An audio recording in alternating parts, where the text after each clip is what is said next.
À l'hôpital, mon père est venu me demander de l'argent pour aider ma sœur alors que je venais d'avoir un accident. J'ai dit non. Voici ce qu'il a fait. La première chose que j'ai ressentie, c'était la douleur. Pas celle à laquelle on peut s'habituer, mais celle qui vous déchire de l'intérieur, comme si quelqu'un avait pris votre corps et l'avait tordu comme un chiffon. J'ai essayé d'ouvrir les yeux, mais mes paupières semblaient lourdes comme du plomb. Au loin, un moniteur émettait un bip. Il y avait une odeur d'antiseptique et d'autres choses encore. Peut-être du sang, peut-être la peur. Quand j'ai enfin ouvert les yeux, la lumière m'a tellement ébloui que j'ai failli crier. Un plafond blanc, des murs blancs, une perfusion près du lit, un hôpital. J'ai essayé de bouger ma main gauche et j'ai compris qu'elle était dans le plâtre. Ma main droite était libre, mais lorsque j'ai touché mon visage, mes doigts ont heurté un pansement et des points de suture. Du verre. Je me suis souvenu du verre, comment il m'avait été projeté dessus lorsque la voiture s'était renversée. Un cerf. Ce maudit cerf a bondi juste devant les roues, j'ai tourné le volant, puis plus rien, le noir. Je voulais appeler quelqu'un, mais ma gorge était sèche comme du papier de verre. Et puis je l'ai vu. Mon père était assis sur une chaise près de la fenêtre, les mains posées sur les genoux. Il ne me regardait pas, il regardait quelque part vers le sol, et son visage était comme s'il venait à un enterrement. « Papa » ai-je murmuré. Il a levé la tête. Pas de sourire, pas de « Dieu merci, tu es vivante ». Il s'est simplement levé, s'est approché et s'est assis sur le bord du lit. Je m'attendais à ce qu'il me prenne la main, me dise quelque chose de réconfortant. Mais il a parlé de Monica. « Ta sœur a des problèmes », a-t-il dit. Darren demande le divorce. Il réclame de l'argent, menace de la poursuivre en justice. Elle a besoin d'un avocat, sinon elle va tout perdre. Son appartement, sa voiture. J'ai cligné des yeux. C'était peut-être l'effet des analgésiques. Peut-être avais-je mal entendu. « Papa » ai-je répété. « Je viens d'avoir un accident. »« Je sais, » répondit-il. « Mais tu es à l'hôpital. On s'occupe de toi. Monica est seule et n'a personne vers qui se tourner. Voilà. » Je suis allongée avec un bras cassé, des côtes qui me font mal quand je respire, le visage lacéré, et il est venu demander de l'argent pour Monica. Pas pour moi, pour elle. « Combien » ai-je demandé, même si je connaissais déjà la réponse. « Tu as des économies. Tu économisais pour déménager, je le sais. Combien y a-t-il là-dedans? 10 000? 15 000? 5 400 $. 3 ans de pourboire, 3 ans de double service, 3 ans sans vacances ni nouvelles affaires. J'avais mis de côté chaque centime superflu pour enfin quitter cette ville, recommencer à zéro quelque part où personne ne connaît mon nom. « Non » ai-je répondu. Mon père sursauta comme si je l'avais frappé. « Comment ça ?»« Non. C'est mon argent. Je l'ai gagné. Monica peut trouver une autre solution. » Il se leva. Son visage changea. Il devint dur, étranger. J'avais déjà vu cette expression quand j'étais enfant et que je faisais quelque chose de mal. Mais à l'époque, maman était là pour l'arrêter. Maintenant, maman n'était plus là. « Tu as toujours été comme ça, » dit-il en se dirigeant vers la porte. « Tu ne penses qu'à toi. » « Papa » il se retourna sur le seuil et il prononça des mots que je n'oublierai jamais. « Ta mère serait déçue. » La porte se referma. Je restai seule. Je n'ai pas pleuré. Non pas parce que je ne voulais pas, mais parce que je ne pouvais pas. Quelque chose en moi s'était bloqué, comme un mécanisme cassé qui ne fonctionnait plus. J'étais allongée et je regardais le plafond. Mes pensées tournaient en rond, revenant sans cesse à la même chose. Maman n'aurait pas dit ça. Elle n'aurait jamais dit ça. C'est lui. Il a toujours fait ça. Utiliser ces mots, les déformer pour me faire du mal. Maman est décédée il y a 5 ans. Le cancer rapide et impitoyable. 4 mois se sont écoulés entre le diagnostic et les funérailles. Et pendant ces 4 mois, j'étais à ses côtés. Je l'emmenais à ses séances de chimiothérapie, je lui préparais des repas qu'elle ne mangeait presque pas, je changeais ses draps quand elle ne pouvait plus se lever. Et Monica venait une fois par semaine pendant 1 heure, s'asseyait près du lit avec un air comme si elle rendait un grand service, puis rentrait chez elle, auprès de Darren et de sa vie. « Je ne peux pas prendre de congé, disait-elle. J'ai un travail, tu comprends? Moi aussi je travaillais. J'ai toujours travaillé. Mais pour une raison quelconque, cela ne constituait pas une excuse à mes yeux. Après les funérailles, mon père a vendu notre ancienne maison et a déménagé. Pas chez moi, même si je vivais dans le quartier voisin, dans un petit studio que je louais depuis l'université. Il a déménagé plus près de Monica, à l'autre bout de la ville, là où le quartier est à des meilleurs et l'air est plus pur. C'est ce qu'il a dit. L'air est plus pur. Comme si cela expliquait quelque chose. Je ne lui en ai pas voulu. Du moins, je me suis dit que je ne lui en voulais pas. À cette époque, j'avais déjà l'habitude d'être la deuxième. La deuxième fille, la deuxième priorité, le deuxième choix. Cela avait commencé il y a longtemps. Dès l'enfance et pendant longtemps, je n'ai pas compris pourquoi. Monica avait 5 ans de plus que moi. Elle était plus intelligente, plus belle, plus brillante. C'est du moins ce que je pensais. Mon père la regardait toujours avec fierté, tandis que me regardait comme si je n'existais pas. Puis, quand j'ai eu 14 ans, j'ai entendu une conversation qui m'a tout expliqué. C'était tard dans la nuit. Je m'étais levée pour boire un verre d'eau et j'ai entendu des voix dans la cuisine. Maman pleurait. Papa parlait doucement mais avec colère. Je l'élève comme si c'était ma fille. Que veux-tu de plus? Elle est ta fille, répondit maman. C'est différent. Elle n'est pas de mon sang, Sharon, pas la mienne. Je me tenais dans le couloir, incapable de bouger. J'avais 14 ans et mon monde venait de basculer. Lorenzo Corbin n'était pas mon père, pas biologiquement. C'est alors que j'ai appris que j'étais le fruit d'une liaison de ma mère avant son mariage, une erreur qu'il avait accepté d'assumer, mais qu'il n'avait jamais vraiment acceptée. Je ne leur ai jamais dit que je savais. Je ne sais pas pourquoi, peut-être parce que j'avais peur que cela empire. Peut-être espérais-je que cela ne changerait rien, qu'il m'aimerait malgré tout.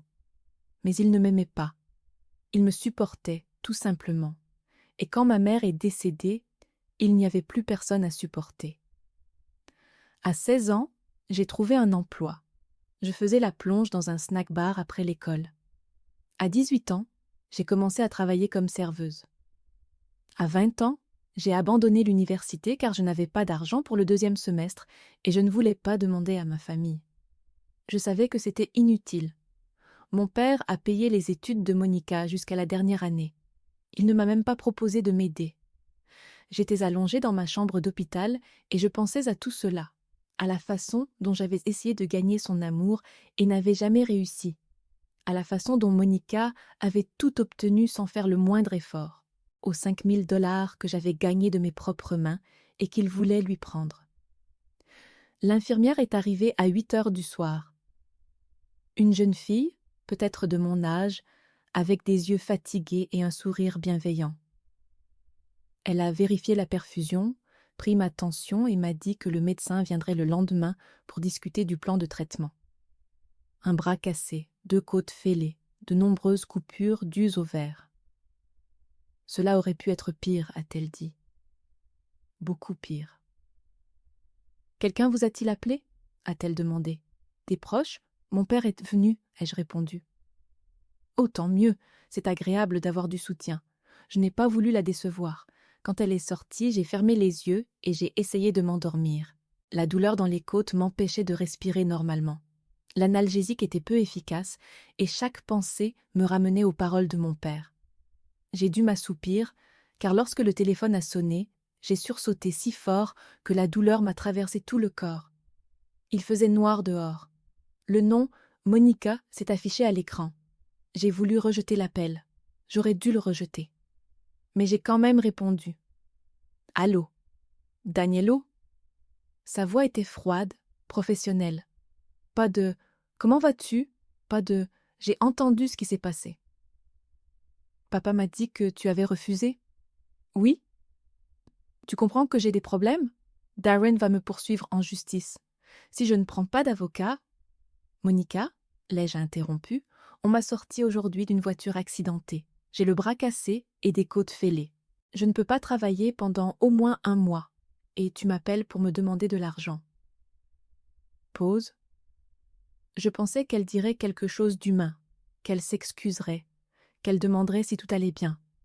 Mais elle a dit autre chose. C'est ton argent, c'est ton choix. Mais je te préviens, Daniela. Tu me préviens de quoi? Je sais que tu as de l'argent, et je sais où tu le caches. Je me suis figée. La cachette sous le plancher près du radiateur, seul moi et mon père étions au courant. Je la lui avais montrée il y a 3 ans, quand il m'avait aidé à déménager. Au cas où, lui avais-je dit alors. Si quelque chose m'arrivait, l'argent est là. Papa m'a donné la clé, a poursuivi Monica. Une clé de secours. Il a dit que tu ne serais pas contre si je prenais ce dont j'avais besoin. Je m'y opposerais. Alors aide-moi correctement. Transfère-moi l'argent demain. Les 5 000 $. Non. Silence. Puis sa voix changea. Elle devint méchante, sifflante, étrangère. Si tu ne m'aides pas volontairement, je les prendrai moi-même. Tu m'as comprise?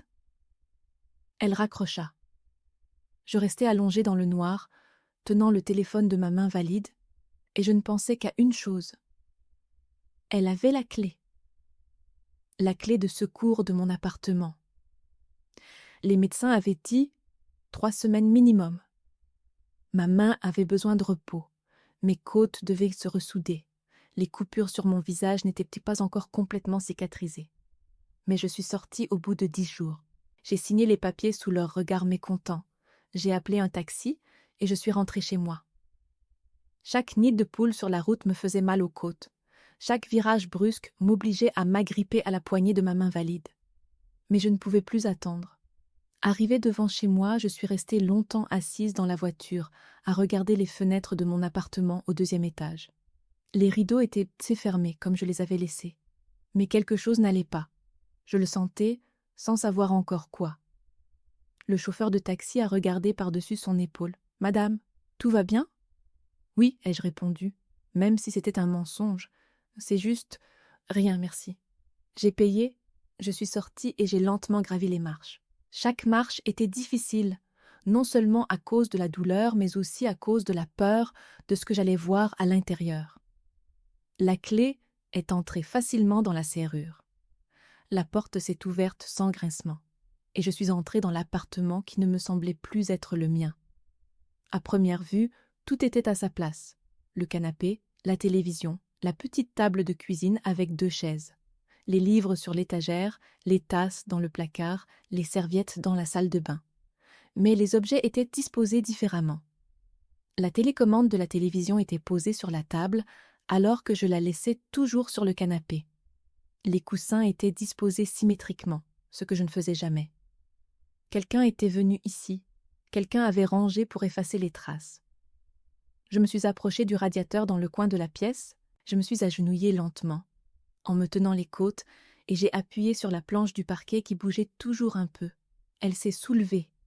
J'ai glissé ma main dans la fente et j'ai senti le vide. L'enveloppe n'était pas là. J'ai vérifié encore une fois, puis encore, puis j'ai fouillé tout l'espace sous le plancher, même si cela n'avait aucun sens. 5 400 $. 3 ans de ma vie. Tout avait disparu. Je me suis assise par terre, adossée au mur, et j'ai longuement fixé un point. Je n'ai pas pleuré, je n'en avais pas la force. Je suis simplement restée assise, essayant de comprendre ce que j'allais faire maintenant. C'était Monica qui avait pris l'argent, c'était évident. Elle m'avait prévenue, et elle l'avait fait, et mon père lui avait donné la clé. J'ai essayé de l'appeler depuis l'hôpital, le lendemain de ma conversation avec Monica. Il n'a pas répondu. J'ai rappelé plusieurs fois, mais il a rejeté mes appels.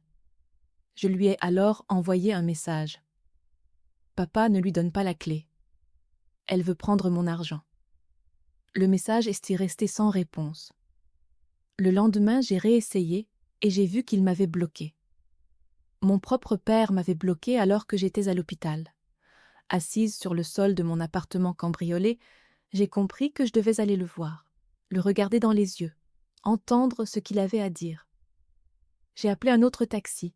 Ma voiture était à la fourrière, complètement détruite, et je ne savais même pas encore quoi en faire. Le trajet jusqu'à la maison de mon père a pris 20 minutes.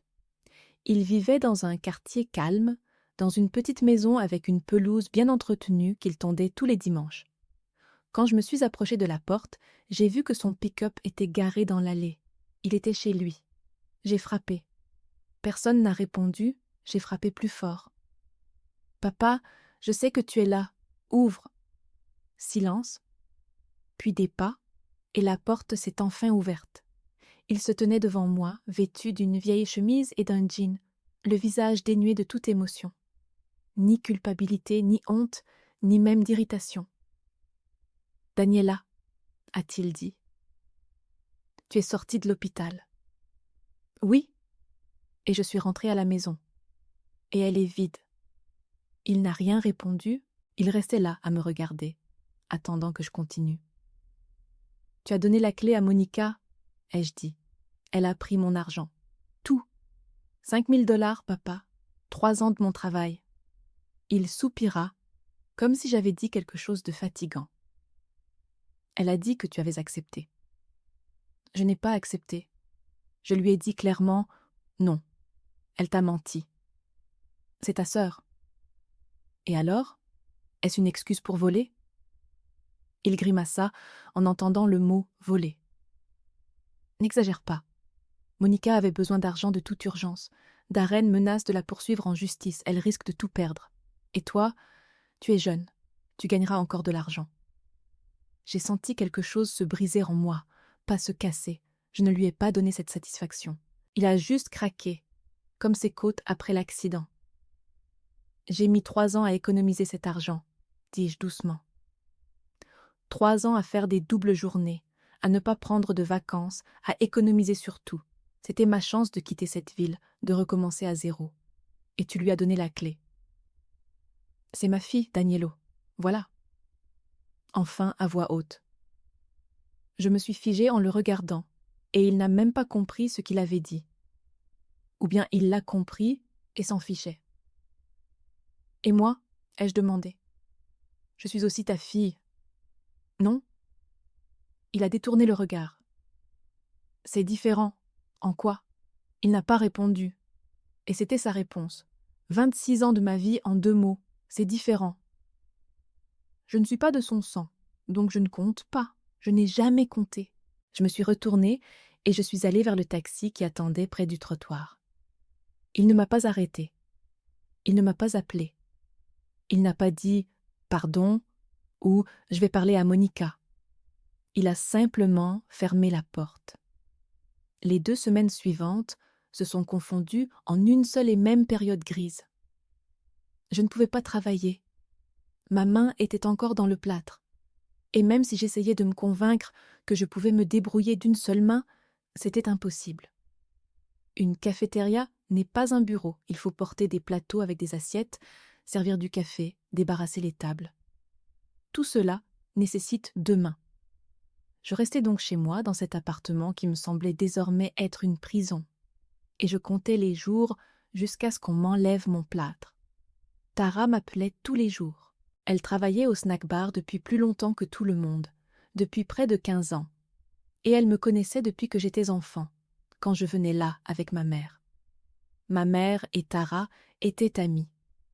Pas aussi proches que certaines amies, mais suffisamment pour que Tara sache des choses sur notre famille que personne d'autre ne savait. « Comment ça va ?» me demandait-elle à chaque fois.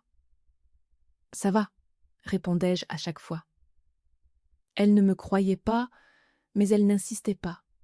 Elle disait simplement qu'elle m'attendait, que personne ne prendrait ma place, que tout irait bien.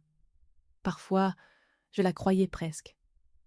Quand le jour est enfin arrivé où on m'a retiré le plâtre, je suis allée à l'hôpital avec un tel soulagement, comme si on me libérait de prison. Le médecin a examiné ma main, a pris une radiographie et m'a dit que tout se remettait bien, mais qu'il fallait encore être prudent pendant quelques semaines, Pas de soulèvement de charges lourdes, pas de mouvements brusques. Une semaine sans travail pénible. Au minimum. Je n'ai pas prêté attention à ces paroles. Le lendemain, j'étais déjà debout dans la cafétéria, nouant mon tablier de ma main valide. Le premier service a été un enfer. Ma main me faisait mal. Mes côtes me faisaient encore souffrir lorsque je respirais profondément, et j'avais la tête qui tournait à cause du mouvement constant. Mais Tara était là. Elle m'aidait à porter les plateaux lourds, s'occupait des clients difficiles et me couvrait lorsque j'avais besoin d'une pause. Sans elle, je n'aurais pas pu m'en sortir. « Ah, tu es revenu trop tôt », m'a-t-elle dit alors que nous étions dans la cuisine à la fin du service. « Tu as encore besoin de te reposer. »« Le repos coûte cher, » ai-je répondu. « Et je n'ai pas d'argent, pas du tout. » Elle m'a regardé avec de la douleur dans les yeux. J'ai entendu ce qui s'était passé. Je ne lui ai pas demandé où elle l'avait appris. Dans une petite ville, tout le monde finit par tout savoir tôt ou tard. « Monica », ai-je dit, et ce nom m'a laissé un goût amer dans la bouche. Et son père l'a aidée. Tara était restée silencieuse pendant un long moment. Puis, elle a posé sa main sur mon épaule. « Ta mère m'a raconté des choses, Daniela. Sur la famille, sur Lorenzo, sur les raisons pour lesquelles il avait toujours choisi Monica. Je savais de quoi elle parlait, mais l'entendre dire à haute voix par quelqu'un d'autre était tout aussi douloureux. Il ne m'a jamais acceptée, ai-je dit. Je suis une étrangère pour lui. Tu n'es pas une étrangère, a répondu Tara. Tu n'es simplement pas sa fille biologique, et il ne l'a pas acceptée. Facile à dire, plus difficile à ressentir. J'ai terminé mon service à 22 heures. Je suis sortie sur le parking, j'ai respiré l'air frais et j'ai fermé les yeux un instant. Chaque muscle de mon corps me faisait mal, mais c'était une douleur honnête, celle du travail, et non celle de la trahison. Quand j'ai rouvert les yeux, j'ai vu une voiture qui entrait lentement dans le parking. Elle s'est arrêtée près de la sortie, et un homme d'une trentaine d'années en est sorti, grand, large d'épaules, vêtu d'une veste de travail avec le logo de l'entreprise. Il portait un sac dans ses mains, mon sac. Je ne l'ai pas reconnu tout de suite. La dernière fois que j'avais vu son visage, c'était au-dessus de moi, alors qu'il me sortait de la voiture accidentée, et que les gyrophares rouges et bleus de l'ambulance tournaient au-dessus de nos têtes. À ce moment-là, tout était flou à cause du choc. Mais maintenant, je me souvenais. « Daniela Corbin ?» demanda-t-il en s'approchant. « Oui. » Il me tendit mon sac. « Je m'appelle Grant. Grant Novak. J'étais sur les lieux de l'accident, vous vous souvenez? Je vous ai sorti de la voiture. »« Je m'en souviens, » répondis-je, même si mes souvenirs étaient flous. « Merci pour tout à l'heure. »« Ne me remerciez pas pour l'instant. » Il sourit, un peu gêné. « J'ai trouvé vos affaires sur le bord de la route quand on a enlevé la voiture. Votre sac, vos papiers et ça ?» Il sortit un téléphone de sa poche. Un vieux téléphone rayé dans un étui bleu, le téléphone de ma mère. Celui que j'avais emporté partout avec moi pendant 5 ans, parce que je n'avais pas pu me résoudre à le jeter. Il contenait encore ses photos, ses messages, ses enregistrements vocaux. Je le pris de ses mains et ne pus prononcer un mot. « J'ai trouvé votre numéro dans les contacts, » continua-t-il. « Je voulais m'assurer que vous étiez en vie. Je n'étais pas sûre que vous arriviez à l'hôpital. »« J'y suis arrivée, » ai-je dit doucement. « Grâce à vous. » Il a haussé les épaules, comme si cela n'avait rien de spécial. « C'est juste mon travail. Je suis content que vous alliez bien. » Il s'est retourné pour aller à sa voiture. Je l'ai regardé s'éloigner, le téléphone de ma mère dans les mains, et pour la première fois depuis 2 semaines, j'ai ressenti quelque chose qui ressemblait à de la gratitude. Puis, un pick-up noir. Il s'est arrêté brusquement dans un crissement de pneus et un homme que je connaissais trop bien est sorti du siège conducteur. Darren Hope, le mari de Monica. Grand, les cheveux coupés courts, vêtu d'une veste en cuir qui devait être chère mais qui avait l'air ringarde. Il s'est approché de moi à grands pas, et son visage n'augurait rien de bon. « Daniela », a-t-il dit sans me saluer. « Je t'ai enfin trouvée. » Darren a souri. « Ta sœur me doit 40 000 $, a-t-il dit. 40 000, elle a contracté des emprunts à mon nom, falsifié des signatures, m'a volé pendant des années et maintenant, elle ne veut pas me rembourser un centime. Je serrai les mâchoires. Ce sont vos affaires familiales. Je n'ai rien à voir avec ça. Rien à voir. Il eut un petit rire méchant. Elle m'a donné 5 000 $ hier. Elle a dit que c'était toi qui lui avais donné. Volontairement, de tout cœur. J'ai senti le sang se retirer de mon visage. Elle a menti. Elle a volé cet argent dans mon appartement. Je me fiche de savoir d'où il vient. 5 000 sur 40, ce n'est rien. Il en reste 35. Et si Monica ne veut pas payer, c'est toi qui paieras.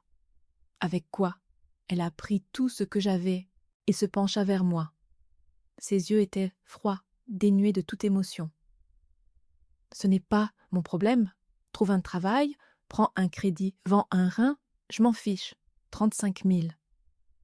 Et crois-moi, Danielello, tu ne veux pas savoir ce qui se passera si je ne les reçois pas. Il se retourna et se dirigea vers la camionnette. La porte claqua, le moteur rugit et il disparut dans l'obscurité. Et je suis restée debout dans le parking vide, le téléphone de ma mère à la main, comprenant que tout ne faisait que commencer. Le pick-up noir est devenu une partie de ma vie, comme une douleur chronique à laquelle on ne peut s'habituer. Je l'ai vu pour la première fois le lendemain de cette conversation dans le parking. Il était garé en face du snack-bar quand je suis arrivée pour mon service du matin. Darren était assis à l'intérieur sans même essayer de se cacher. Il m'a simplement regardé à travers le pare-brise pendant que je me dirigeais vers l'entrée. Il n'est pas sorti, n'a pas dit un mot. Il m'a simplement regardé. Le soir, quand je suis rentrée chez moi, le pick-up était garé dans ma rue. Pas juste à côté de la maison, mais 3 voitures plus loin, près d'une borne d'incendie, assez près pour que je le voie, assez loin pour ne pas pouvoir être accusée de harcèlement. Les messages ont commencé le 3e jour. Tu as réfléchi à ma proposition. Le temps passe, Daniela. Ne me fais pas stresser. Pas de menace directe, pas de « je vais te tuer » ou « tu vas le regretter ». Il était assez intelligent pour ne pas laisser de traces. Si j'étais allée voir la police, ils auraient regardé ces messages et haussé les épaules. Pas de crime. Je n'avais pas dormi normalement depuis 1 semaine. Chaque bruit derrière la fenêtre me faisait sursauter. Chaque voiture qui passait pouvait être la sienne. J'ai commencé à vérifier 3 fois la serrure avant de me coucher. J'ai commencé à fermer les rideaux avant le coucher du soleil. J'ai commencé à avoir peur de ma propre ombre. Au travail, j'ai commencé à faire des erreurs. Je confondais les commandes, j'oubliais d'apporter la monnaie, je renversais le café. Les clients me regardaient avec irritation, certains avec compassion. Tara ne disait rien, elle couvrait simplement mes erreurs, corrigeait derrière moi, s'excusait à ma place. Mais je voyais la question dans ses yeux. Le 10e jour, je n'ai plus tenu le coup. Le salon automobile où travaillait Monica était situé dans la rue principale de la ville, un grand bâtiment vitré avec des voitures rutilantes en exposition. Je n'y étais jamais allée. Monica m'avait invitée une fois, il y a 5 ans, pour me montrer son nouveau travail, mais j'avais refusé. Maintenant, je n'avais plus le choix. Je suis entrée et l'air conditionné m'a frappé le visage. Tout ici était blanc et chromé. Le sol, les murs, le comptoir de la réception. Un jeune homme en costume s'est approché de moi avec un sourire professionnel. « Bonjour, comment puis-je vous aider ?» Je viens voir Monica Corbin. Elle travaille ici. Son sourire s'est légèrement estompé. Monica est occupée pour le moment. Je peux peut-être... Je suis sa sœur. Il a cligné des yeux, m'a regardé plus attentivement. Mes jeans, ma vieille veste, mon visage encore marqué par des coupures de verre qui n'étaient pas complètement cicatrisées. Je n'étais clairement pas une cliente. Un instant. Il disparut par la porte arrière et 1 minute plus tard, Monica en ressortit. Elle était belle, comme toujours. Maquillage parfait, cheveux coiffés, robe qui coûtait plus cher que ce que je gagnais en une semaine. Mais quand elle me vit, son visage changea. Ce n'était ni de la peur, ni de la culpabilité, mais de l'irritation. « Daniela, » dit-elle doucement en s'approchant. « Que fais-tu ici ? Il faut qu'on parle. Je suis au travail. Je m'en fiche. » Elle serra les lèvres et regarda autour d'elle. Le garçon derrière le comptoir faisait semblant de ne pas écouter. « D'accord. 5 minutes. Allons dehors. » Nous sommes sortis par la porte latérale qui donnait sur le parking réservé au personnel. Monica a sorti une cigarette et l'a allumée. Je ne savais pas qu'elle fumait. Ou peut-être n'y avais-je simplement jamais prêté attention. Darren me harcèle, ai-je dit sans préambule. Il m'attend devant mon travail, devant chez moi, il m'envoie des messages, il réclame 35 000 $. Monica a tiré une bouffée et a expiré la fumée sur le côté. Et qu'est-ce que tu attends de moi ? Que tu règles ça, ce sont tes dettes, pas les miennes. Je ne peux pas les régler. Pourquoi ? Elle m'a regardée comme si j'avais dit quelque chose d'absurde. Parce que je n'ai pas d'argent, Danielo. 0. Moins que 0, je croule sous les dettes. Mes cartes de crédit sont épuisées. Mon salaire suffit à peine à payer le loyer. Pourquoi crois-tu que j'ai pris ces 5 000 ? Tu as volé ces 5 000. Elle fit la grimace. Ne dramatise pas. Je les ai empruntés, j'avais l'intention de les rendre. Quand ? Avec quel argent ? Elle ne répondit pas. Elle se contenta de fumer et de regarder quelque part derrière moi. Tu as contracté des emprunts à son nom, dis-je. Tu as falsifié des signatures. C'est de la fraude, Monica. Tu risques la prison pour ça. C'est lui le responsable, répondit-elle d'une voix dure. Il contrôlait chaque centime. Chaque centime, tu comprends ? Je ne pouvais pas m'acheter un café sans sa permission. Je ne pouvais pas payer mon téléphone sans expliquer pourquoi. Il me gardait comme dans une cage. Guité, et c'est pour ça que tu le volais ? Je survivais, comme je pouvais. Je la regardais et je ne la reconnaissais pas. C'était ma sœur, la femme avec qui j'avais grandi, qui mangeait à la même table que moi, qui partageait ma chambre avant que je déménage. Et elle se tenait devant moi sans éprouver la moindre honte. « Et mon argent ?» ai-je demandé. « 3 ans de mon travail. Moi aussi je survivais comme je pouvais. Et tu me l'as pris. »« C'est plus facile pour toi, » a dit Monica. « Tu es jeune, en bonne santé, tu n'as pas d'enfant, pas de mari. Et moi, je me débrouillais comme je pouvais. Tu as toujours eu tes économies, tes projets de déménagement. Tu crois que c'était facile à voir ? Tu économisais pour une nouvelle vie pendant que je coulais. Je n'arrivais pas à croire ce que j'entendais. »« Tu m'envies ? Sérieusement ? » ?»« Je travaille comme serveuse, Monica. Je porte des plateaux 10 heures par jour.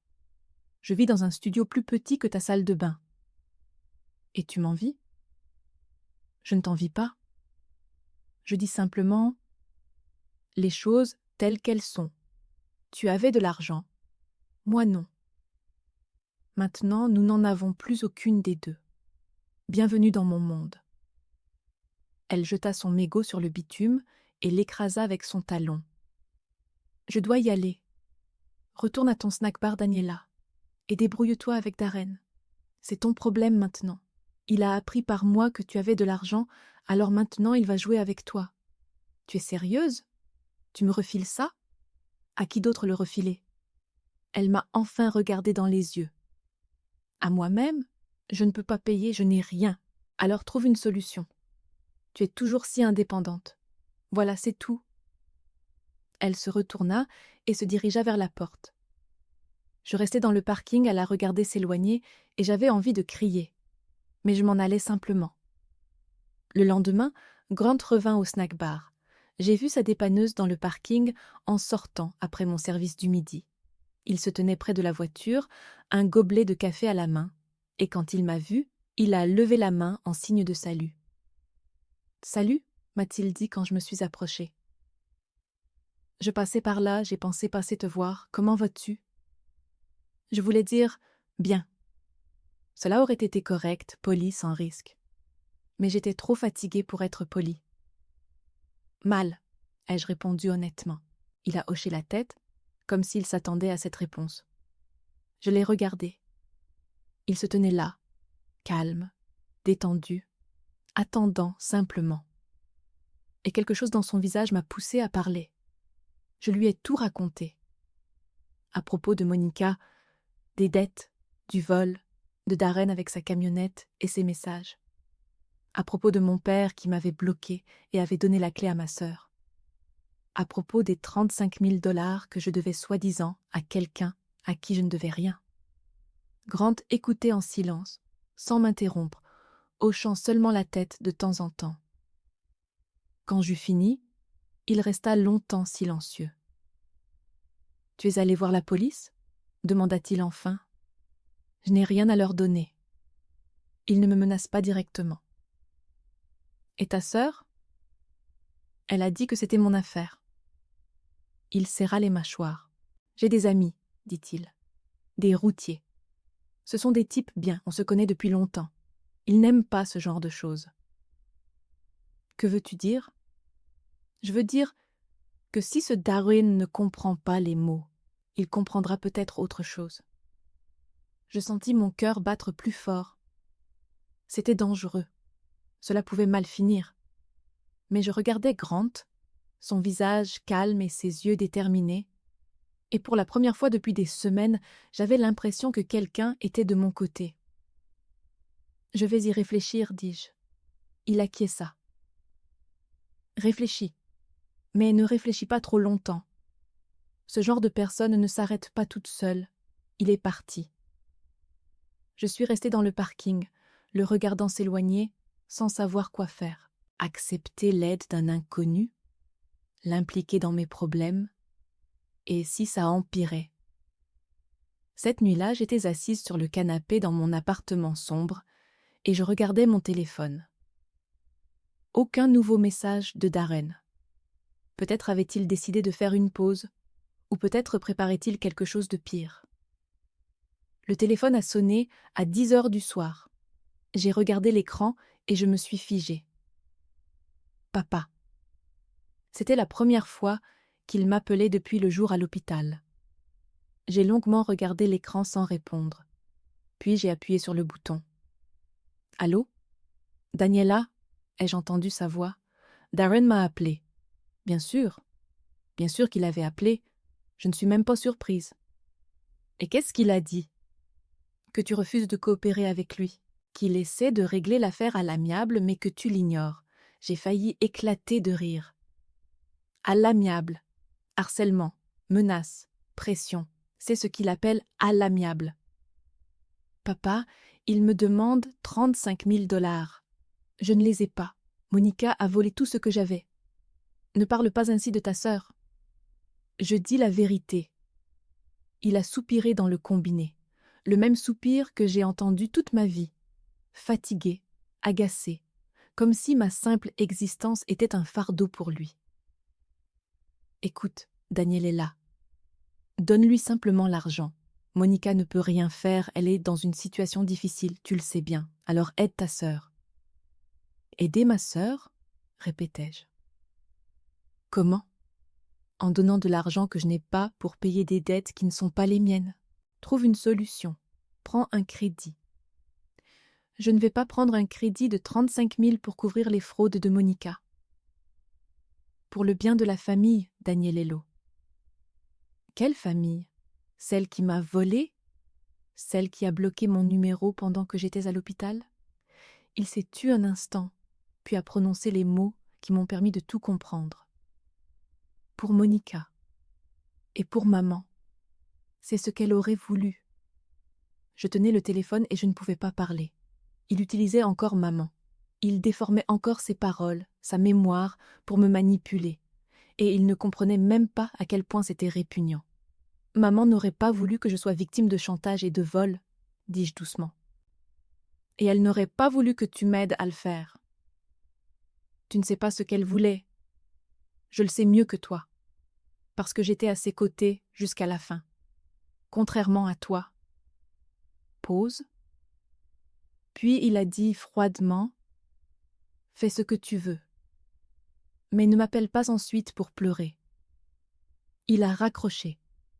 Je suis restée assise dans le noir, le téléphone à la main, et tout est enfin devenu clair. Clair comme de l'eau de roche. Mon père avait choisi son camp. Il avait choisi Monica, il avait choisi Darren et son argent, il avait choisi tout le monde, sauf moi. J'ai pris ma décision à 3 heures du matin, alors que je ne pouvais une fois de plus pas dormir. Allongée sur le canapé, je regardais le plafond et écoutais les voitures passer devant la fenêtre. Chacune d'entre elles aurait pu être la sienne. Chaque bruit me rendait nerveuse. Cela ne pouvait plus durer. Soit je faisais quelque chose, soit je devenais folle. Le lendemain matin, j'ai appelé Grant. « Tes amis ?» ai-je dit sans préambule. « Les routiers. Ils sont toujours dans le coup ?» Il n'a pas été surpris. Peut-être attendait-il cet appel. « Toujours dans le coup. Quand ?» ? « Demain soir. Je vais écrire à Darren pour organiser une rencontre. Je lui dirai que je veux discuter du plan de remboursement. » « Où ?» ? J'y ai déjà réfléchi. « Oh, Brenda, sur la 27e rue. C'est un bar en périphérie. Il est toujours à moitié vide. Il y a un grand parking derrière. » « D'accord. À quelle heure ? » ? « À 21h. Nous y serons à 20h. Le parking est derrière ? » ? « Oui. » « Alors nous nous garerons là-bas. Quand tu sortiras du bar, nous serons prêts. » J'ai raccroché et je suis restée longtemps assise, le téléphone dans les mains. C'était un risque, un gros risque. Si quelque chose tournait mal, ça ne ferait qu'empirer les choses. Mais si je ne faisais rien, Darren ne s'arrêterait pas. Ce genre de personne ne s'arrête jamais d'elle-même. Grant avait raison. Le soir, j'ai écrit à Darren. Bref, professionnel, je veux parler. Demain, à 21h, au bar Brenda, au 27. Tu viendras ? La réponse est arrivée 5 minutes plus tard. Enfin des idées sensées. Je viendrai.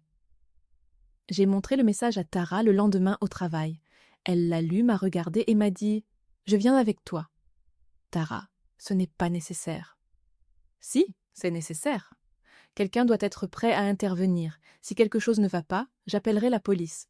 Je voulais protester, mais j'ai compris qu'elle avait raison. Grant et ses amis, c'est une chose. Mais avoir quelqu'un qui peut appeler à l'aide si tout part en vrille, c'en est une autre. C'est une assurance.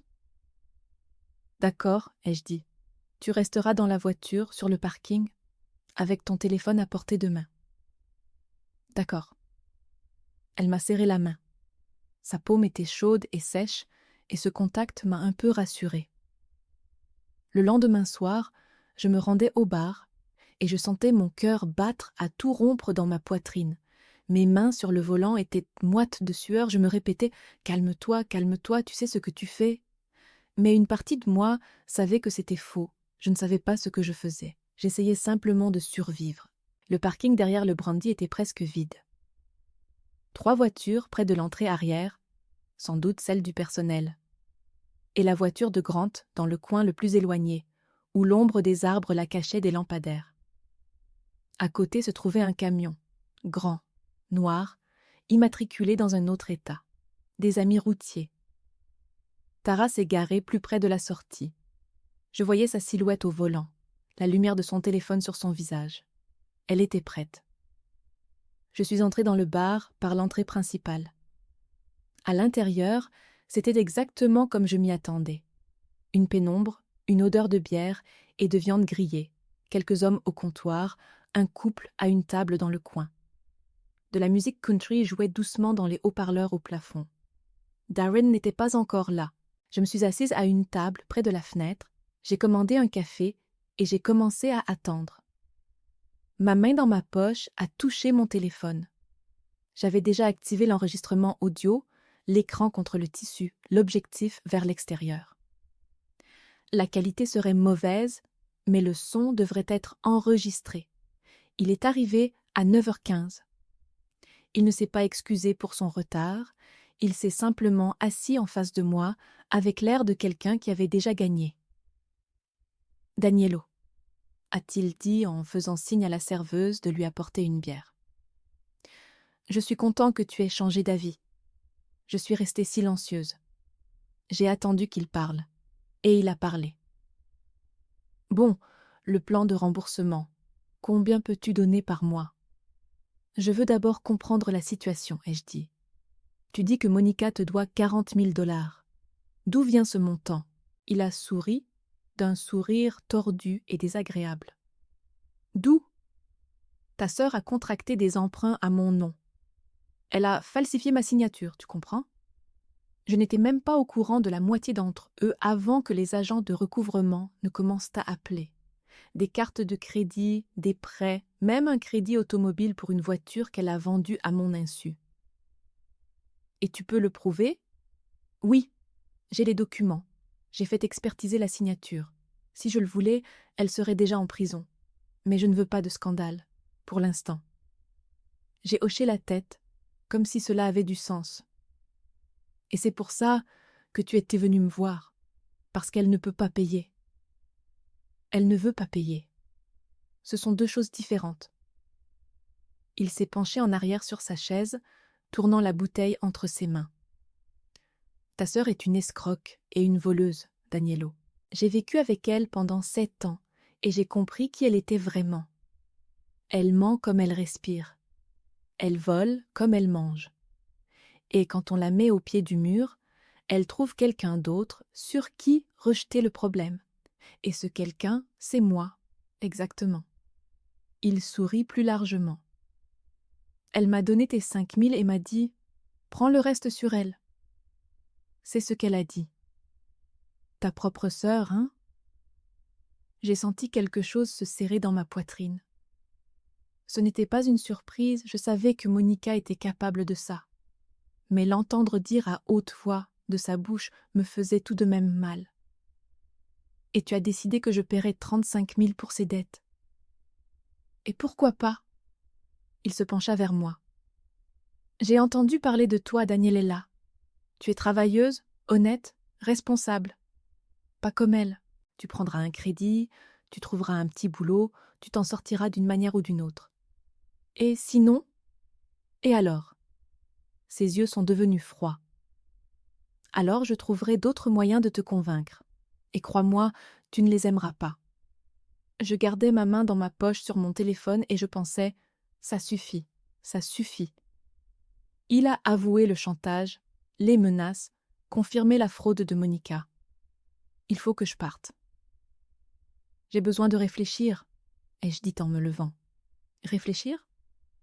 Il s'est levé aussi, et sa voix est devenue plus dure. Tu n'es pas venu ici pour réfléchir, tu es venu pour négocier. Assieds-toi. Non. Je me dirigeai vers la porte. Il me suivit. Daniela, entendis-je derrière moi, ne fais pas de bêtises, tu ne veux pas me mettre en colère. Je suis sortie dans le parking. L'air froid m'a frappé le visage et j'ai accéléré le pas vers le coin où se trouvait la dépanneuse de Grant. Je sentais ses pas derrière moi. Darren ne me lâchait pas. Puis il m'a attrapé la main. Brusquement, douloureusement, me forçant à me retourner. J'ai vu son visage. La colère, l'irritation, le désir de me remettre à ma place. Puis il m'a giflé. Ma tête a basculé sur le côté, mes oreilles ont sifflé, ma joue s'est enflammée de douleur et je suis tombée sur le bitume. Je n'ai pas eu le temps de dire quoi que ce soit. Des gens sont sortis de l'obscurité. Grant a été le premier. Il n'a pas dit un mot. Il a simplement frappé Darren à la mâchoire.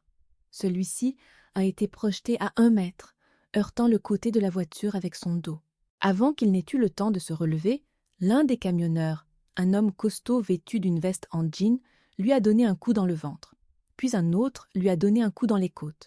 Puis Grant lui a donné un autre coup, au visage. Il le frappait méthodiquement, sans cruauté excessive, mais sans pitié non plus. Il ne lui cassait pas les os, ne le mutilait pas, il lui faisait simplement comprendre. Darren essayait de se protéger avec ses mains, criait quelque chose, mais personne ne l'écoutait. Cela a duré 1 minute, peut-être 2. Puis ils se sont arrêtés. Darren était allongé sur le bitume, recroquevillé, se tenant le ventre. Du sang coulait de sa lèvre fendue. Grant se pencha vers lui, pas trop près, mais suffisamment pour qu'il puisse voir son visage. « Si tu t'approches encore d'elle, dit-il doucement, tu le regretteras. Tu m'as compris. » Darren ne répondit pas. Il resta allongé et haletait. Grant l'attrapa par le col et le souleva légèrement du sol. Darren gémit. « J'ai demandé. Tu as compris ?» Darren hocha la tête rapidement, comme une poupée. « J'ai compris, lâche-moi. » Grant le lâcha. Darren retomba sur le bitume. L'un des routiers s'approcha de moi. « Ça va ?» Je touchai ma joue. Elle était brûlante. « Ça va. Une gifle. Ce n'est pas grave. » Il a hoché la tête et m'a aidé à me relever. Puis, ils sont montés dans leur voiture et sont partis. D'abord le camion, puis les voitures. Grant n'a pas tardé à partir et j'ai compris pourquoi. Mieux valait ne pas être là quand Darren reprendrait suffisamment ses esprits pour appeler la police, même si je doutais qu'il le fasse. Ce genre de personnes n'aiment pas que leurs échecs soient rendus publics. Tara s'est approchée de moi. Elle est sortie de la voiture quand elle a vu que tout était fini. « Mon Dieu, Daniela !» Elle m'a examinée, m'a touché la joue, l'épaule. « Il t'a frappé ?»« Oui, mais ça va. Ça va ? Tu trembles. » Je ne l'avais pas remarqué, mais elle avait raison. Mes mains tremblaient. « C'est l'adrénaline, dis-je. Ça va passer. Partons d'ici.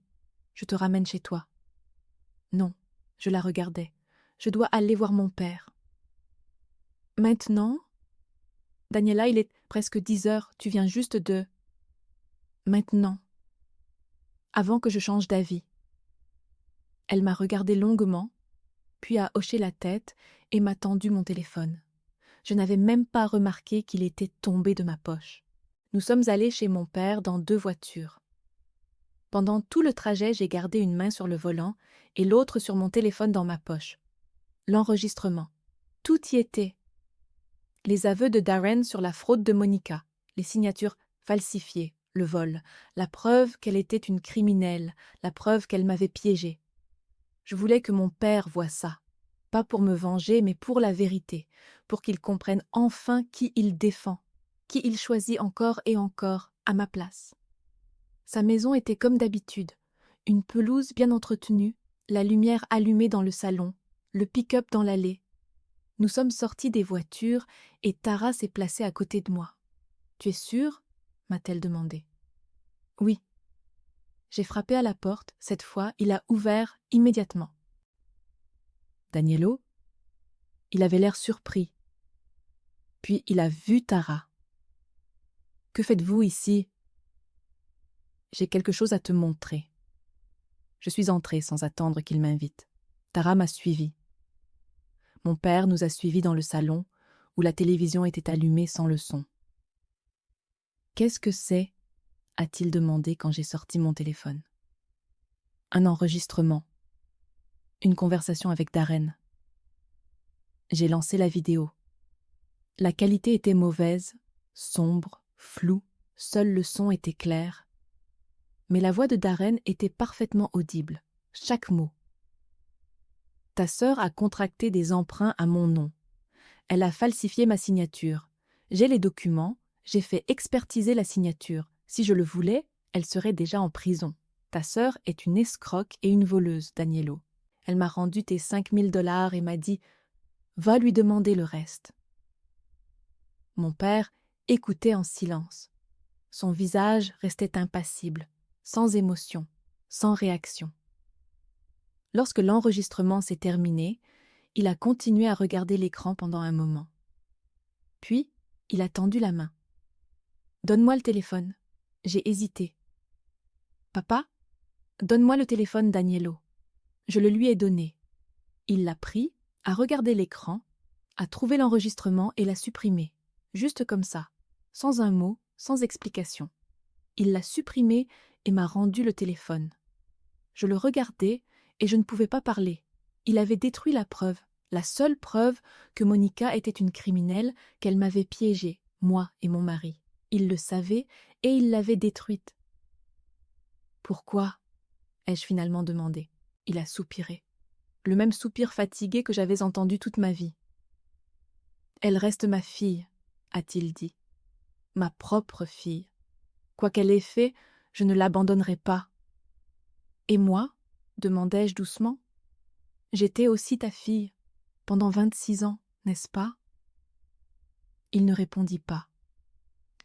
Il détourna simplement le regard vers la télévision, vers le mur, n'importe où, sauf vers moi. C'est alors que Tara a explosé. « Espèce de salaud !» a-t-elle dit d'une voix que je ne lui avais jamais entendu utiliser.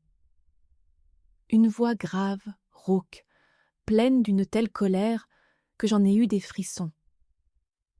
Espèce de salaud minable et insignifiant. Sharon aurait vomi si elle avait vu ce que tu es devenu. Mon père tressaillit comme si elle l'avait frappé. Tara, ce n'est pas mon affaire? Elle fit un pas vers lui et il recula instinctivement. J'ai connu Sharon pendant 20 ans. C'était mon amie. Et elle aimait cette fille plus que tout au monde. Et toi? Tu n'as jamais pu lui pardonner de ne pas être de ton sang. Pendant 26 ans, tu as puni l'enfant pour les péchés de sa mère. Je l'ai élevé. Tu l'as supporté. Tara criait presque. Tu l'as supporté tant que Sharon était en vie, parce que tu avais peur de la perdre. Et quand elle est morte, tu as montré ton vrai visage. Ta propre fille est une voleuse et une escroque qui a volé sa propre sœur. Et toi, tu restes là à la défendre. Tu es immonde, Lorenzo. Sharon t'aurait détesté. Il serait péché de ne pas détester une ordure comme toi. Mon père restait planté là, le visage rouge, les poings serrés. Mais il ne disait rien. Il en était incapable. Tara se tourna vers moi et me prit la main. « Viens, Daniela. Tu n'as plus rien à faire dans ce nid de vipères. » Elle m'entraîna vers la porte. Je la suivais comme dans un brouillard et, sur le seuil, je me retournai une dernière fois. Mon père se tenait au milieu du salon, nous regardant partir, et son visage exprimait enfin une émotion. Pas de la honte, pas du remords, mais de la colère. De la colère parce qu'on lui avait dit la vérité. La porte se referma. Nous sommes sortis sur le porche et l'air froid m'a un peu ramené à la raison. « Tara, ai-je dit, cet enregistrement… » « J'en ai gardé une copie, » a-t-elle répondu calmement, « sur mon téléphone, dans le parc, quand tu as perdu le tien. » « Au cas où ?» Je l'ai regardée et je ne savais pas quoi dire. Elle avait tout prévu. Elle savait ce qu'il était capable de faire et m'avait protégée. « Merci, » ai-je fini par dire. « Ne me remercie pas. Rentre chez toi et repose-toi. Demain, nous déciderons de la suite. » Je suis montée dans ma voiture et je suis partie. Dans le rétroviseur, la maison de mon père devenait de plus en plus petite, jusqu'à disparaître au détour d'un virage. Et je savais que je ne le reverrais plus jamais, que je ne voudrais plus le revoir. 1 an et 2 mois, c'est long. J'ai déménagé 3 semaines après cette nuit chez mon père. Pas dans une autre ville, comme je l'avais prévu, car je n'avais plus assez d'argent. Juste dans un autre quartier, dans la banlieue sud, loin des rues familières et des rencontres fortuites. Un petit appartement au 3e étage d'un vieil immeuble avec des fenêtres donnant sur le parc et des escaliers qui grinçaient. Pas mieux que le précédent. Mais à moi seule. J'étais la seule à avoir la clé. Le snack-bar était resté le même. Diner May, sur la route où je travaillais depuis déjà 8 ans. Seulement maintenant, j'y allais en bus, car je n'avais plus de voiture. L'ancienne était complètement cassée et je n'avais pas les moyens d'en acheter une nouvelle. Peut-être un jour, peut-être dans 1 an. J'avais appris à ne pas faire de projet à long terme. Mais quelque chose d'inattendu s'est produit. Au cours de ces mois, le snack-bar s'est agrandi. Le propriétaire, le vieux Matthew Crane, qui tenait cet établissement depuis 20 ans et n'avait jamais rien changé, a soudainement décidé de s'agrandir. Il a ajouté une véranda, rénover la cuisine et embaucher 2 cuisiniers supplémentaires. Il s'est avéré que son petit-fils avait terminé des études de commerce et convaincu son grand-père d'investir dans la rénovation. Et cela a fonctionné. Les routiers, qui avaient toujours été nos principaux clients, ont commencé à amener leurs amis. Des familles avec des enfants, des jeunes couples et même des touristes qui se rendaient à l'ouest et cherchaient un endroit où manger sont apparus. Mon salaire a augmenté d'1/3. Ce n'était pas beaucoup, mais suffisamment pour recommencer à économiser. Cette fois-ci, je n'ai dit à personne combien j'avais et où je gardais mon argent. Cette fois-ci, je ne referai pas les mêmes erreurs. Tara travaillait à mes côtés, comme toujours. Elle était devenue pour moi plus qu'une collègue, peut-être quelque chose comme la grande sœur que je n'avais jamais eue, une vraie sœur. Nous n'avons pas parlé de cette nuit près de la maison de mon père. Nous n'avons pas parlé de la copie de l'enregistrement qu'elle conservait encore, mais je savais qu'elle existait, et je savais que si j'en avais besoin un jour, Tara serait là. J'ai appris l'existence de Monica par hasard. Je n'ai pas cherché d'informations, je n'ai pas posé de questions, je ne l'ai pas suivie.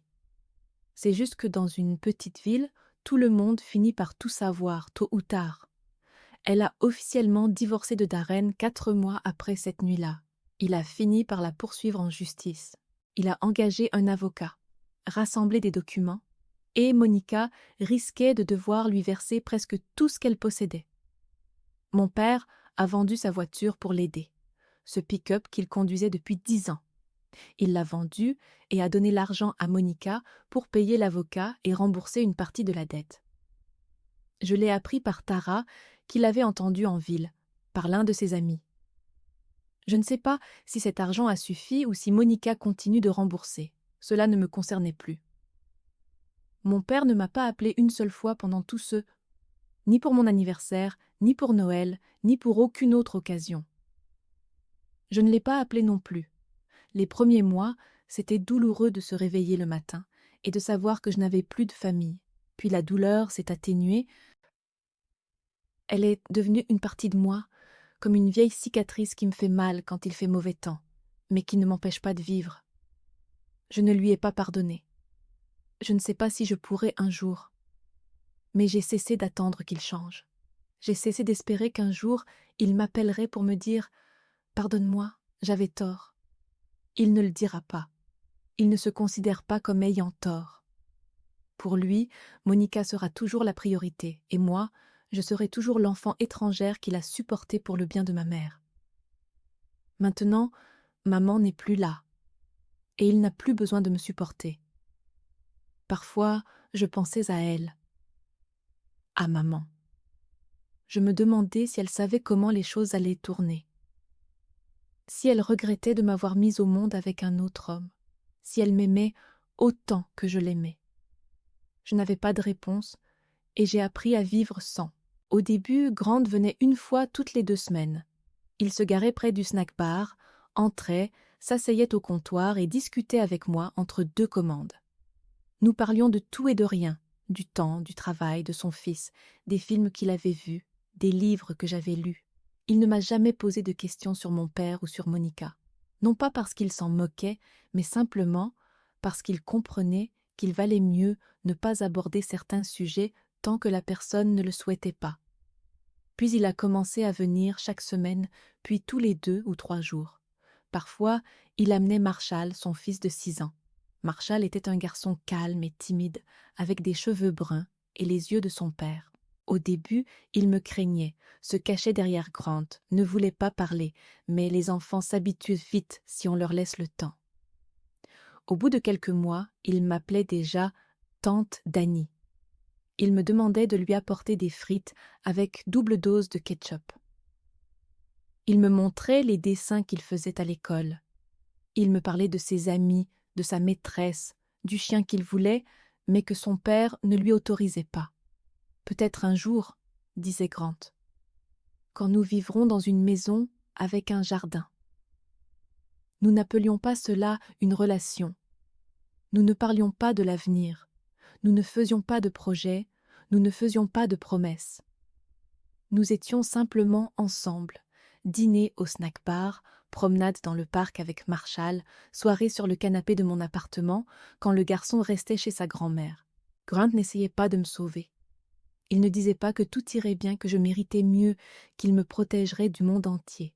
Il était simplement là. Et cela me suffisait. Un soir, nous étions assis sur mon balcon et regardions le soleil se coucher. Marshall dormait dans sa chambre, fatigué après une journée au parc. Grant tenait ma main, simplement, sans la serrer ni la lâcher. « Je pensais à une chose, » a-t-il dit. « Laquelle ?» « Matthew cherche quelqu'un pour faire des livraisons. Il dit qu'il veut développer son activité, livrer des commandes dans toute la ville. Il a besoin d'un chauffeur avec une voiture. » Je l'ai regardé. « Et alors ? Et j'ai ça. » Il a fait une pause. « Je pourrais travailler plus près de toi, plus près de moi. Pas déménager chez toi, pas vivre ensemble, juste plus près. » Grant parlait toujours ainsi, avec prudence, sans pression, me laissant la liberté de choisir. « Tu veux ça ?» ai-je demandé. « Oui.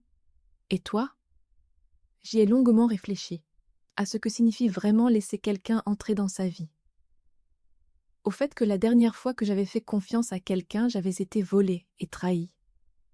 Au fait que Grant n'était ni Monica, ni mon père, ni Darren. Il était différent, et je le savais. « Oui, » ai-je répondu. Il a souri. Pas un grand sourire, pas un sourire éclatant, juste un léger haussement des coins de la bouche, comme il le faisait toujours quand il était content. Et cela m'a suffi. La semaine suivante, il a parlé à Matthew. Matthew a accepté, pas tout de suite. Il a d'abord hésité, mais Grant savait convaincre. Pas avec des mots, mais avec des actes. Il a fait quelques livraisons à l'essai, a montré ce dont il était capable, et Matthew a cédé. Ils ont convenu que Grant achèterait une camionnette et que Matthew lui donnerait une avance sur les premières commandes. Désormais, il venait au snack tous les jours. Parfois, nous ne nous voyions que 5 minutes. Il venait chercher sa commande, je lui servais un café. Nous échangions quelques mots et un sourire. Mais ces 5 minutes suffisaient. Je savais qu'il reviendrait le soir, que nous nous assoirions sur le canapé, que Marshall me montrerait ses nouveaux dessins, que tout irait bien et tout allait bien. Un jour, Tara est venue me voir pendant la pause. « Ça te va bien ?» m'a-t-elle dit. « Qu'est-ce qui me va bien ?»« Le bonheur. Ton visage a changé, il est plus lumineux. » Je ne savais pas quoi répondre. Le bonheur, c'était un mot trop fort. Mais la paix, oui, j'avais la paix. Pour la première fois depuis longtemps. Les cicatrices étaient là. Les cicatrices physiques, les coupures au visage causées par le verre avaient guéri depuis longtemps, mais les fines lignes blanches étaient encore visibles si on regardait de près. Et celles à l'intérieur aussi. Parfois, je me réveillais la nuit et je ne pouvais pas me rendormir, en pensant à mon père, à Monica, à tout ce qui s'était passé. Parfois, la colère revenait, soudainement, sans prévenir, comme une crise. Mais cela devenait plus rare. Et je savais qu'avec le temps, cela deviendrait encore plus rare. Je ne leur ai pas pardonné. Peut-être que je ne leur pardonnerai jamais. Mais j'ai lâché prise. Pas sur eux, mais sur moi-même. J'ai abandonné l'espoir qu'ils changent. J'ai abandonné l'attente qu'ils m'aiment. J'ai abandonné la culpabilité de ne pas avoir su mériter leur amour, car je n'avais jamais dû le mériter. Mon téléphone a sonné pendant que j'étais au travail. Un numéro inconnu. « Allô ? Daniela ?» ai-je entendu une voix qui a réveillé en moi quelque chose de vieux, presque oublié. C'est Monica. Je suis restée silencieuse. Des clients attendaient au comptoir. Tara me regardait d'un air interrogateur. « J'ai besoin de ton aide », a poursuivi Monica. Sa voix était tendue, précipitée. « Papa est à l'hôpital. Il a besoin d'une opération, mais je n'ai pas d'argent. Darren a encore intenté un procès, cette fois contre moi personnellement, et tous mes comptes sont gelés. Je ne peux rien retirer, je ne peux rien payer. » Elle parlait et parlait, Mais je ne l'écoutais plus. Je regardais par la fenêtre le parking où se trouvait la camionnette de Grant et je pensais à il y a 1 an, quand j'étais à l'hôpital, avec un bras cassé et que mon père était venu demander de l'argent pour Monica. Comment elle avait volé tout ce que j'avais. Comment il avait effacé l'enregistrement et dit « C'est ma fille biologique ». Daniela? La voix de Monica était devenue plus aiguë. « Tu m'écoutes? Il a besoin d'aide. Il pourrait mourir. » « Je suis désolée d'apprendre cela, » ai-je répondu. Pause. « Comment ça? Désolée d'apprendre ça. C'est ton père? » « Non, » répondis-je calmement. « Il n'a jamais été mon père. Il me l'a dit lui-même. Et toi, tu n'as jamais été ma sœur. Vous m'avez tous les deux fait comprendre cela très clairement. Danielo, je sais que nous nous sommes disputés, mais c'est différent. Nous ne nous sommes pas disputés, Monica. Tu m'as volé. Tu m'as refilé tes dettes. Tu as dit à Darren de me soutirer de l'argent. Et mon père t'a aidé dans tout ça et m'a chassé de sa vie. Ce n'est pas une dispute. C'est un choix. Ton choix. Mais il est en train de mourir. Alors vends quelque chose. Un rein, par exemple. Prends un crédit. Demande à tes amis. Fais ce que tu voulais me faire faire quand tu as monté Darrell contre moi. Tu trouveras bien quelque chose. Sa voix était devenue méchante, sifflante, comme celle qu'elle avait eue cette nuit-là à l'hôpital, quand elle avait menacé de prendre mon argent. Tu le regretteras. S'il meurt, ce sera sur ta conscience. Non, dis-je. Sur la tienne, même si je suis sûre qu'une escroque comme toi n'a pas de conscience et s'en fiche complètement. Au revoir. Je raccrochai et éteignis le téléphone. Ma main ne tremblait pas. Mon cœur battait régulièrement. Je ne ressentais ni culpabilité, ni doute, seulement du calme. Tara s'est approchée de moi.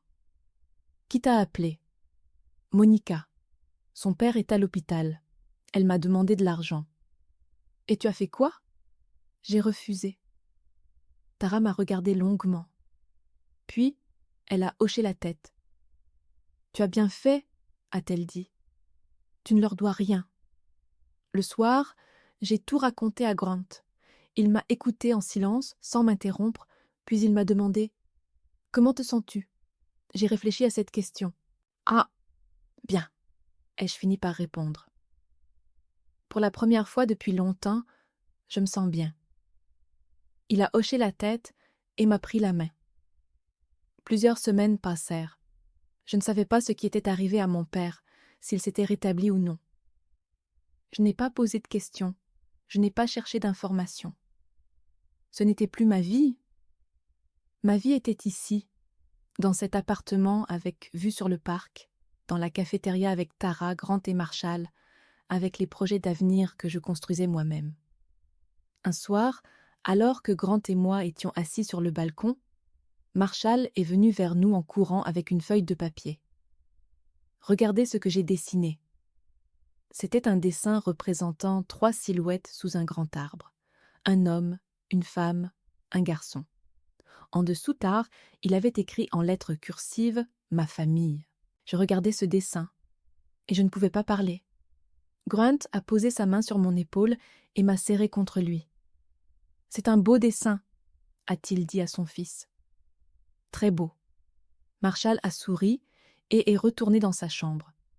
Je tenais le dessin dans mes mains et je pensais que la famille, ce n'est pas seulement le sang. Ce n'est pas un nom de famille ni des papiers. Ce sont des personnes qui choisissent d'être à vos côtés, qui ne trahissent pas, ne volent pas, ne vous abandonnent pas dans le besoin. J'ai trouvé ma famille. Pas là où je la cherchais, pas là où je m'y attendais. Mais je l'ai trouvée. Et c'est tout ce qui comptait.